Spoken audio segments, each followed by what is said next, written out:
Kogilu cross ಬಳಿ ಅನಧಿಕೃತ ಮನೆಗಳನ್ನ ತೆರವುಗೊಳಿಸಿದಂತಹ ವಿಚಾರ ಒಂದ್ ಕಡೆ ರಾಜಕೀಯ ಸ್ವರೂಪ ಪಡ್ಕೊಂಡಿದೆ. ಮತ್ತೊಂದ್ ಕಡೆ ಆ ಅನಧಿಕೃತ ಮನೆಗಳ ಜಾಡು ಹಿಡಿದಿದ್ದಾರೆ ಆಫೀಸರ್ಸ್ಗಳು. ದಾಖಲೆ ಪರಿಶೀಲನೆ ವೇಳೆ ಹೊರಬಿದ್ದಿದೆ ಭಯಾನಕ ಸತ್ಯ.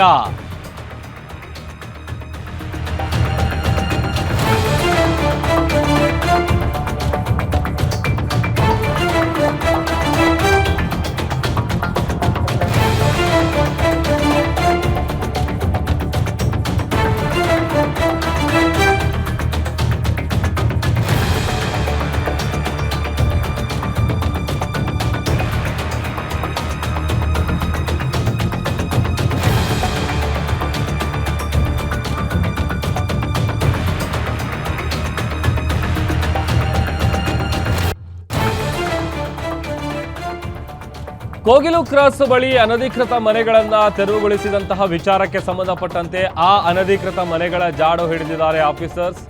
ದಾಖಲೆ ಪರಿಶೀಲನೆ ವೇಳೆ ಒಂದಷ್ಟು ಸತ್ಯಗಳು, ಭಯಾನಕ ಸತ್ಯಗಳು ಹೊರಬಿದ್ದಿದೆ. ಕಾನೂನಿನ ಪ್ರಕಾರ ನೋಡಿದ್ರೆ 20 ಕುಟುಂಬಗಳಿಗೂ ಮನೆ ಸಿಗೋದು ಡೌಟ್. ಆದ್ರೆ ಅಧಿಕಾರಿಗಳ ಮೇಲೆ ಒತ್ತಡ ಹಾಕ್ತಾ ಇದ್ದಾರಂತೆ ಸಚಿವರು, ಶಾಸಕರು.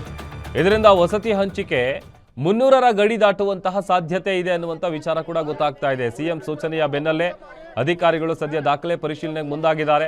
ಮತ್ತೊಂದು ಕಡೆ ನಾಳೆ ಸಂಜೆಯೊಳಗೆ ವರದಿ ಕೊಡಿ ಅಂತೇಳಿ ಸಿಎಂ ತಾಕೀತು ಮಾಡಿದ್ದಾರೆ. ಸಿಎಂ ಆದೇಶದ ಬೆನ್ನಲ್ಲೇ ಸದ್ಯ ಅಧಿಕಾರಿಗಳು ಫೀಲ್ಡ್ಗೆ ಇಳಿದಿದ್ದಾರೆ.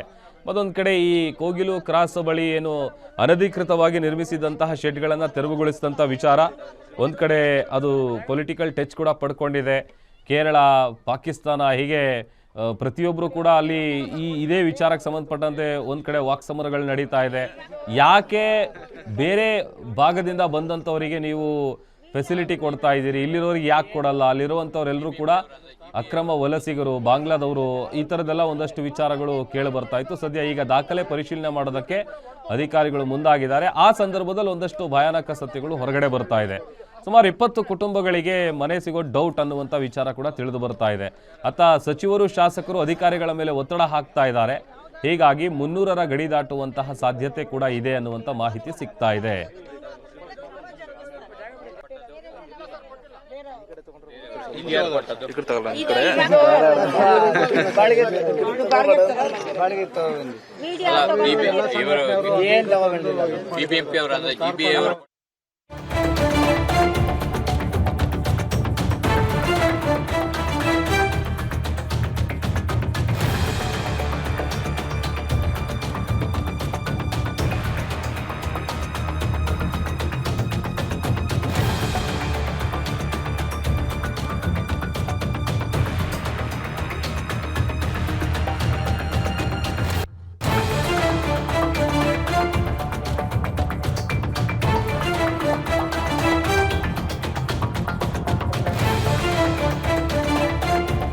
ನೋಡಿ, ಕೋಗಿಲು ಬಳಿ ಅನಧಿಕೃತವಾಗಿ 167 ಶೆಡ್ಗಳನ್ನು ನಿರ್ಮಿಸಲಾಗಿತ್ತು. ಮನೆಗಳ ದಾಖಲೆ ಪರಿಶೀಲನೆ ಮಾಡುವ ಕೆಲಸ ಆಗ್ತಾ ಇದೆ. ಅಂದರೆ ಆಧಾರ್ ಕಾರ್ಡು, ಆಮೇಲೆ ವೋಟರ್ ಐಡಿ ಏನಿರುತ್ತೆ, ಆಮೇಲೆ ಪಡಿತರ ಚೀಟಿ, ವಿದ್ಯುತ್ ಬಿಲ್ಗಳನ್ನು ಪರಿಶೀಲನೆ ಮಾಡಲಾಗ್ತಾ ಇದೆ. ಇಂಥ ಫಕೀರ್ ಕಾಲೋನಿಯಲ್ಲಿ 100% ಅಲ್ಪಸಂಖ್ಯಾತರು ವಾಸ ಮಾಡ್ತಾ ಇದ್ದಾರೆ. ವಾಸಿಂ ಬಡಾವಣೆಯಲ್ಲಿ 5% 10% ಮಾತ್ರ ಹಿಂದೂಗಳು ವಾಸ ಮಾಡ್ತಾ ಇದ್ದಾರೆ ಅನ್ನುವಂಥ ವಿಚಾರ ಗೊತ್ತಾಗ್ತಾ ಇದೆ. ಎರಡೂ ಕಡೆ ದಾಖಲೆ ಪರಿಶೀಲನೆ ವೇಳೆ ಯುಪಿ, ಬಿಹಾರದ ವಾಹನ ನೋಂದಣಿ ಪತ್ತೆಯಾಗಿದೆ. ಆದರೆ ಶೆಡ್ ನಿವಾಸಿಗಳು ನಾವು ಸ್ಥಳೀಯ ನಿವಾಸಿಗಳು ಅಂತ ಹೇಳ್ತಾ ಇದ್ದಾರಂತೆ. ಮತ್ತೊಂದು ಕಡೆ ನಿನ್ನೆ ಸಂಜೆ ವೇಳೆಗೆ ಸುಮಾರು 300ಕ್ಕೂ ಹೆಚ್ಚು ನಿರಾಶ್ರಿತರು ಅರ್ಜಿ ಸಲ್ಲಿಸಿದ್ದಾರೆ.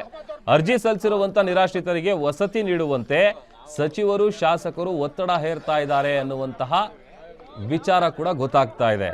ಇನ್ನು ಶೆಡ್ ತೆರವು ಜಾಗದಲ್ಲಿ ಕನ್ನಡಿಗ, ನಾನ್ ಕನ್ನಡಿಗ ಅಂತ 2 ಪಟ್ಟಿಗಳನ್ನ ಸಿದ್ಧ ಮಾಡೋದಕ್ಕೆ ಅಧಿಕಾರಿಗಳು ಮುಂದಾಗಿದ್ದಾರೆ ಅನ್ನುವಂಥ ಮಾಹಿತಿ ಕೂಡ ಸಿಗ್ತಾ ಇದೆ.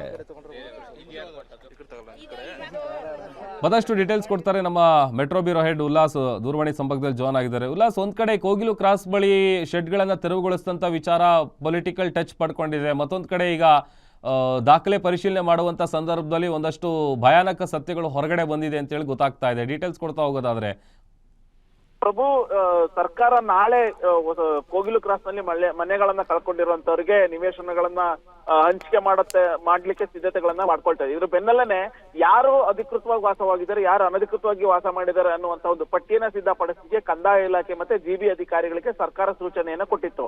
ಈ ಸಂದರ್ಭದಲ್ಲಿ ಅಧಿಕಾರಿಗಳ ಸ್ಥಳಕ್ಕೆ ತೆರಳದಂತ ಸಂದರ್ಭದಲ್ಲಿ ಬಹುತೇಕ ಅಂದ್ರೆ 90% ನಿವಾಸಿಗಳು ಅಲ್ಲಿ ವಾಸ ಇಲ್ಲ, ಅನಧಿಕೃತವಾಗಿ ಬಂದು ವಾಸವಾಗಿದ್ದಾರೆ ಅನ್ನುವಂಥದ್ದು ಸ್ಪಷ್ಟವಾಗಿ ಗೊತ್ತಾಗ್ತದೆ. ಯಾಕೆಂತಂದ್ರೆ ಅವ್ರ ಹತ್ರ ಬಳಿ ಇರುವಂತಹ ಆಧಾರ್ ಕಾರ್ಡ್ ಆಗಿರ್ಬೋದು, ಪಾನ್ ಕಾರ್ಡ್ ಇವೆಲ್ಲವೂ ಕೂಡ ಬೇರೆ ಬೇರೆ ರಾಜ್ಯಕ್ಕೆ ಸೇರಿದಂತವು ಅನ್ನುವಂಥದ್ದು ಗೊತ್ತಾಗಿದೆ. ಹಾಗೇನೆ ಬೇರೆ ಅಂದ್ರೆ ಬಿಹಾರ ಆಗಿರ್ಬೋದು ಮತ್ತೆ ಉತ್ತರ ಪ್ರದೇಶ ನೋಂದಣಿಯ ವಾಹನಗಳು ಕೂಡ ನಿನ್ನೆ ದಾಖಲೆ ಪರಿಶೀಲನೆ ವೇಳೆ ಸಿಕ್ಕಿದೆ ಅನ್ನುವಂಥದ್ದು ಒಂದು ಕಡೆ ಆದ್ರೆ, ಮತ್ತೊಂದು ಕಡೆಗಳಲ್ಲಿ ನಿನ್ನೆ ಏಕಾಏಕಿ 300ಕ್ಕೂ ಹೆಚ್ಚು ಜನ ನಾವು ಇಲ್ಲಿ ಕಳೆದ 20 ವರ್ಷಗಳಿಂದ ವಾಸವನ್ನ ಮಾಡ್ತಾ ಇದೀವಿ, ನಮಗೂ ನಿವೇಶನಗಳನ್ನ ಕೊಡಿ ಅನ್ನುವಂತಹ ಒಂದು ಅರ್ಜಿಯನ್ನ ಸಲ್ಲಿಕೆ ಮಾಡಿದ್ದಾರೆ ಅನ್ನುವಂಥದ್ದು ಗೊತ್ತಾಗ್ತಾ ಇದೆ.